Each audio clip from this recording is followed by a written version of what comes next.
Aim right, achieve big at KR Mangalam University. पर जो है वर्ल्ड बैंक के एक रिपोर्ट से आई है जिसमें यह बताया गया है कि भारत दुनिया का चौथा सबसे ज्यादा आर्थिक समानता वाला देश है। आप ठीक सुन रहे हैं, आर्थिक असमानता नहीं, आर्थिक समानता वाला देश है दुनिया में टॉप 4। और इस भारत से ऊपर कौन देश है इसमें? एक स्लोवाक रिपब्लिक, स्लोवेनिया और बेलारूस। एक स्कोर होता है गिनी स्कोर, उस गिनी स्कोर पर भारत का स्कोर है 25.5। जितना कम स्कोर उतनी ज्यादा आर्थिक समानता। भारत का स्कोर कम है मतलब भारत में आर्थिक समानता ज्यादा है। अब ये हैरान करने वाली रिपोर्ट है। पहले तो अब ये रिपोर्ट आई थी वर्ल्ड बैंक की, IMF की रिपोर्ट थी कि 27 करोड़ लोग पिछले 12-13 साल में गरीबी रेखा के ऊपर आए हैं। 2.5% से भी कम एक्सट्रीम पॉवर्टी रेट रह गया है जो कि लगभग 12.5% के करीब था 10 साल पहले। अब ये रिपोर्ट और चौंकाती है जो क्योंकि आरोप ये हमारे यहाँ ना, विपक्ष का भी आरोप ये है कि भाई आर्थिक असमानता बढ़ रही है। ये रिपोर्ट तो उल्टा बता रही है। ये कह रही है कि 2011-12 में हमारा जो ये एक्सट्रीम पॉवर्टी वाला डेटा हो गया 16.2%, 16.2% था अब जो है 2.3% हो गया। आगे ये जो रिपोर्ट है वो ये कहती है कि भारत जो है वो लो इनकम इनइक्वालिटी ग्रुप में आता है और ये और गुंजाइश है इसको कम करने की। तो हम तो उल्टा ही सुनते आए थे आज तक। नहीं, बहुत सारी देखिए इस तरह का डेटा आता है।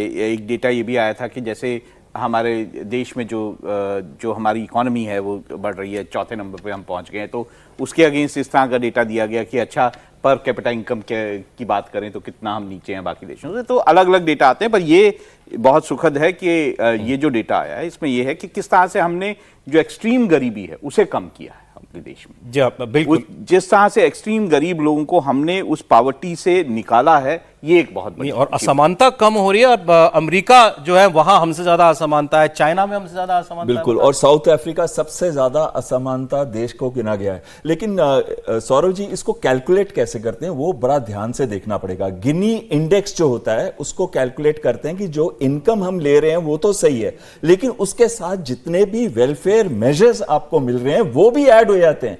और अगर आप दे रहे हैं, जैसे कि प्रधानमंत्री अन्न योजना है जिसमें आप 5 केजी देते हैं ग्रेन्स एक को 1 महीने के अंदर और 35 केजी देते हैं एक फैमिली को, तो कहीं ना कहीं इस तरीके से जितने भी सुविधाएं वेलफेयर मेजर्स जो दिए जा रहे हैं वो इसमें ऐड हो जाते हैं। उसकी वजह से जो एक भूखा इंसान है वो भूखा नहीं रहता और उसकी इनकम इनइक्वालिटी जो है कम हो जाती है। लेकिन अगर आप ये कहें कि हमारा जीडीपी पर कैपिटा दूसरे देशों से बेहतर है तो ये बिल्कुल उसमें कंपैरिजन में नहीं आता। नहीं, इसमें एक चीज मैं बोलना चाहता हूं, ये इनकम इनइक्वालिटी वेलफेयर मेजर्स को लेते हुए तो है लेकिन वेल्थ इनइक्वालिटी पे नहीं है।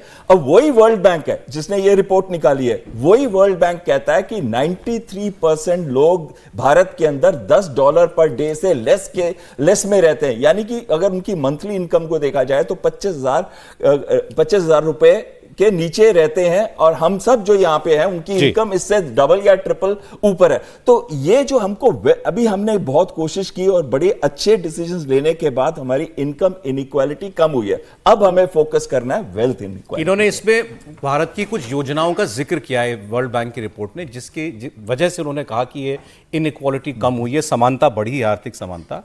उसमें सबसे पहले उन्होंने कहा फाइनेंशियल इंक्लूजन, तो जनधन खाते खोलने को सबसे पहला नंबर दिया गया। दूसरा डीबीटी जो आप सीधा खाते में सरकार पैसा डालती है। तीसरा आयुष्मान भारत जिससे आपका हेल्थ पर जो खर्चा होता है वो कम हुआ है। और उसके अलावा विश्वकर्मा योजना और स्टैंड अप योजना जैसी योजनाएं जो आपको अवसर देती हैं कि आप अपना काम कर सकें। इस पर त्रिपाठी जी चूंकि इस दुनिया के आदमी हैं तो वो बताएं। नहीं, देखिए इसको गिनी इंडेक्स की बात हो रही, थोड़ा और समझें इसको कि जो रकम आ रही है वो घरों में कैसे वितरित हो रही है, इसका बेसिक ये है, बाकी सब उसके इर्द गिर्द है। जब हम कहते हैं इनइक्वालिटी तो इसका मतलब क्या हुआ? ऐसा थोड़ी ना होगा कि अंबानी अडानी कम हो जाएंगे, वो रहेंगे। सवाल यह है कि जो बेसिक नीड्स हैं, और उसको यूं समझिए, बहुत सरल भाषा में अगर समझें तो एक समय पहले तक था ये कि मोटरसाइकिल है, कार कम लोगों के पास है, आज सबके पास कार है। अब ये नहीं हो सकता ना कि 5 लाख से जो 50 लाख और 1 करोड़ वाली कार है उसका अंतर इतनी जल्दी घटेगा। लेकिन इसका मतलब जो हमने मिडिल क्लास बढ़ाया, जो पुअर क्लास था उसको कम किया, उसका दायरा कम हुआ, तो जो हायर क्लास है वो अभी भी बहुत रिच है, जिसको अल्ट्रा रिच कहते हैं वो है। लेकिन ओवरऑल बेसिक नीड्स के लिहाज से हम आर्थिक समानता के लिहाज से सबसे बेहतर स्थिति में है। चीन और अमेरिका, अमेरिका तो लगभग हमसे 2 गुना, यानी हमारे यहां जो असमानता है उसका 2 गुना, और चीन में 1.5 गुना ये असमानता, इसको ऐसे समझें तो ठीक रहेगा।